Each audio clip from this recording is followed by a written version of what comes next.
பாஜக ஆளும் மாநிலங்களில் தேர்தலுக்கு முன்பு பெண்களுக்கு பணம் கொடுப்பதாக காங்கிரஸ் பொதுச் செயலாளர் பிரியங்கா காந்தி குற்றம் சாட்டியுள்ளார்.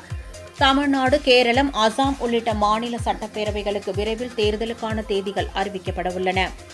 அசாம் மாநிலம் கவுஹாத்தியில் நடைபெற்ற தேர்தல் பிரச்சார கூட்டத்தில் பேசிய பிரியங்கா காந்தி, பாஜக அரசு எங்கெல்லாம் இருக்கிறதோ அங்கெல்லாம் தேர்தலுக்கு முன்பாக பெண்களுக்கு பணம் கொடுக்கிறார்கள். ஆனால் ஆட்சியிலிருந்த 5 ஆண்டுகளில் பெண்களுக்கு பாதுகாப்பு வழங்கப்பட்டதா?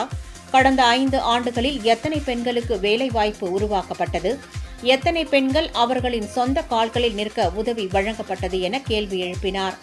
மேலும் மக்களின் கைகளில் உள்ள அனைத்து செல்வங்களும் இந்த மாநிலத்தை ஆளும் ஒரு குடும்பத்தின் கைகளுக்கு செல்கின்றன எனவும் அவர் அப்போது தெரிவித்தார்.